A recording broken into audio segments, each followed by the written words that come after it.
Good morning, children. Today we have seen that four parts of the flower: sepals, which is leafy part, green जो green leafy part रहेगा flower का, that is sepals, and coloring parts like red, yellow, blue, orange, that is known as petals. Today we'll discuss about stamen and that is pistil. Other two part, first two part जो हमने बात किया बेटा that is sepals which is green colour leafy part and colouring part of the flower is known as petals. उसके अलावा जो बाकी दो पार्ट्स है बेटा स्टेमेन एंड पिस्टिल, जिसके बारे में आपको हायर क्लासेस में डिटेल्स में पढ़ना है, हमें इस साल नहीं पढ़ना है, बट हम थोड़ा सा ऊपर से देखते हैं इसमें कैसे प्रोसेस होता है बेटा. Stamen contains two part that is anther and filament. Anther contain a reproductive substance जो आगे चल के सीड एंड फ्रूट फॉर्म करेगा बेटा. That reproductive substance is known as pollen grains. इसके अंदर बेटा एक सब्सटेंस होता है that is known as pollen grains. Okay, pollen grains is the reproductive substance which is found inside the male reproductive part. It is a male reproductive part. Stamen is the male reproductive part and pistil is a female reproductive part which contain four parts: stigma, that is opening, style, rod like structure, and that is ovary in which ovules are present. Now next question is how anther will reach to pollen grains will reach to the stigma. Okay बेटा, इसके अंदर pollen grains है that is the reproductive substance. Don't be confused, whatever we are discussing today it will not be a part of your examination. जो हमने कल तक देखा है उस पर बेस्ड क्वेश्चंस आएंगे बेटा.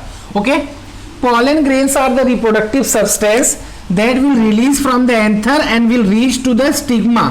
वो स्टिग्मा के अंदर जाएंगे बेटा by the process of pollination. Pollination process बेटा, what is pollination? Transfer of pollen grains from anther to stigma. अब वो वहां तक कैसे पहुंचते हैं वो हम नेक्स्ट ईयर डिस्कस करेंगे. Pollination means transfer of pollen grain from stigma, that is known as pollination.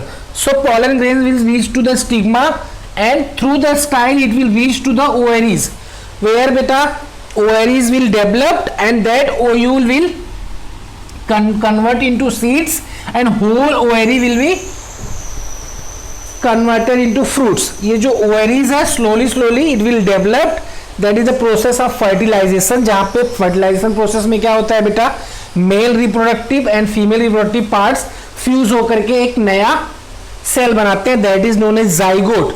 उसके बारे में ज़्यादा हम बात नहीं करेंगे, we will see in 7th standard.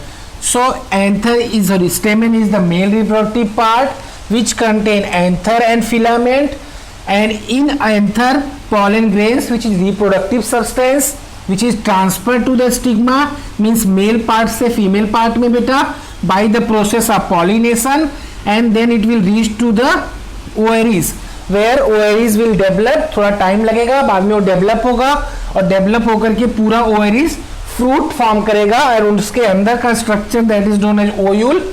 ओयूल will become a seed. तो इस तरह से फ्रूट एंड सीड का फॉर्मेशन होता है. Whatever things we have discuss in this lesson, let's remind it, revise करते हैं बेटा.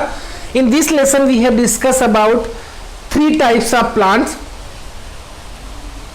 Herbs, shrubs and trees, and 2 weak plants, that is creepers and climbers. After that, parts of the plant in which we have discussed about root, function of root, stem, function of stem, leaf, function of leaf, and then flowers, fruit and seeds. इनके functions के बारे में questions आपको नहीं आज पूछा जाएगा बेटा. We will discuss about these things in detail in higher classes. Understood? So our lesson is over. Please complete your worksheets. If you are facing problem in any question, just send it to me on WhatsApp.